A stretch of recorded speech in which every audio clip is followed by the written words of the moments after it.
A few weeks ago, I made a video about a trilogy of album covers for Judas Priest.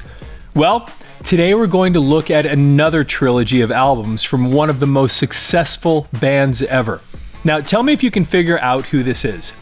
The first album was released in 1976, the second came out in 1978, and the third didn't come out until 1986. And although the album cover theme continued after this trilogy is important because they were the only albums featuring the original lead singer exclusively. Figured out yet?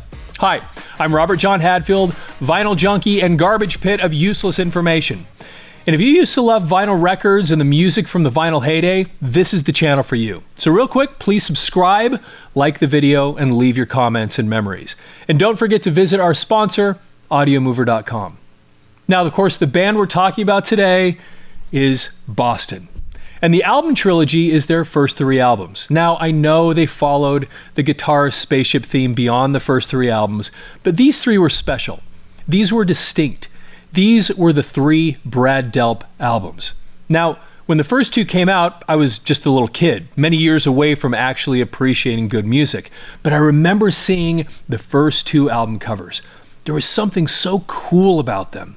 You know, at first you see a spaceship with the name Boston emblazoned on the body. And because the blue flames are obscured a little bit, you might not notice immediately that these spaceships are actually guitars. And with the name Boston, of course, one of America's historic cities, you actually see the city in the globe on top, or back of the guitar. Now, of course, the album we're looking at here is the first in that trilogy. This is Boston's debut album. And of course, other than Brad Delp's vocals, most of this was recorded by Tom Scholz, without an actual band in place. There were just a bunch of songs and his productions, which is absolutely amazing when you consider this album sold around 17 million copies in the United States. You'll notice on my copy that I have a signature from Brad Delp. And yes, that really is his signature. As you know, Brad committed suicide many years ago, but I got his signature long before that. And I'll tell that story in another video. So let's take a look at this trilogy of album covers. You know, interestingly, while the artist was the same on all three of the album covers we looked at with Judas Priest, in this case, the first three albums were all done by different artists. Although, from the beginning of their career, they had a recognizable logo right here. And it was designed by a guy named Gerard Huerta. Interestingly, he's responsible for other logos like AC/DC, Blue Oyster Cult, and things like Arista, HBO, Liquid Nails, and even Nabisco. One really subtle thing about this logo that I love is the O's. Now, the name is 6 letters, and the O's are one in from each end. And the way he created the logo is that the O's are mirror images of each other, which frames the logo really nicely. This first album cover was colorful and eye-catching and amazing. It complemented the music nicely. The planet breaking open and these Boston guitars letting loose on the universe. The music actually felt a little like that. Tom Scholz had layers of guitars throughout the album, guitar harmonies that would actually stick in your head. And this album also had riffs. Great guitar hooks that you literally anticipated throughout the song. I mean, think about the song Long Time. There's that amazing guitar riff that comes in early in the song played on an acoustic guitar. And then at the end, Tom comes in with that same riff on electric. I remember it gave me chills when I used to listen to that. It was an explosion. And in a way, it felt like this album cover looks. And as this explosion with the release of guitars seemed to suggest, this album came out of nowhere, and it shook the music industry to this day. Then the second album, Don't Look Back. The visuals were a bit more polished here, and unlike the first album, this one actually opens up. You know, they clearly had a bit more of a budget at this point. You know, the same guitar is now on another planet of crystals with searchlights scanning the landscape. Of the three album covers in this trilogy, I think this is my favorite, even more than the first. This felt like Boston. It was bright, the sky was blue, and it just felt positive, uplifting, and exciting. And that's what Boston's music was all about. And with a title like Don't Look Back, it really is about positive energy.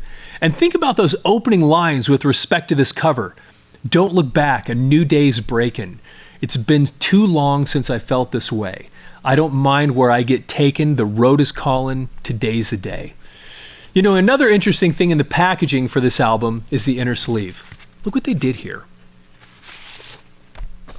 Right here in the background behind the lyrics, they put a blueprint of the guitar's spaceship. You see they have the bottom view, the side view, and the front view. And then on the other side, they put a cutaway view from an angle. What a cool concept and a great cover. Now, let's get to the third album in the trilogy. The third one is literally called Third Stage, and this album opens up too. It might be interesting to note that in space travel, the third stage is often referring to when the spacecraft flies faster than Earth's escape velocity to leave the gravitational influence of Earth. Kind of like marking the end of one part of a journey and the beginning of another. This was my least favorite of the covers, but it did introduce something important. Boston is so guitar-oriented, it's easy to forget the central role the organ plays in Boston's music. And on this cover, they visually represent that. The guitar spaceship appears to be in the process of docking with the organ space station. You know, following the album cover theme, that was a pretty cool way to visually represent how Tom Scholz uses both of these instruments to create these sonic masterpieces. And you have to remember, Boston had been away for a long time. And this was in a period that synthesizers and digital sounds were taking over the music industry, but Tom wanted no part of that. As a matter of fact, if you look at the note he included here on the back, it says, "No synthesizers were used to create the sounds."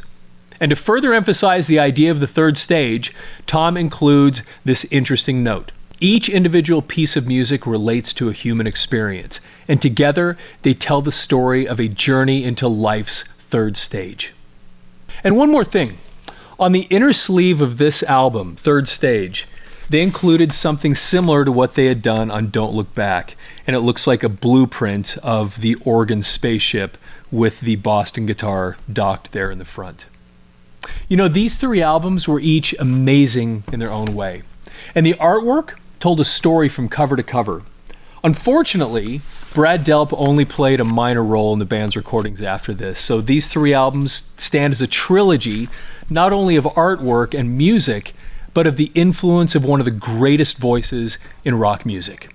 Hey, if you like these videos, please like and subscribe to our channel. If you're a Boston fan or if you have some interesting ideas for us to make videos about, please leave them in the comments below. Also, visit our sponsor, AudioMover.com. That's the company that takes your old audio and videotapes and converts them to digital.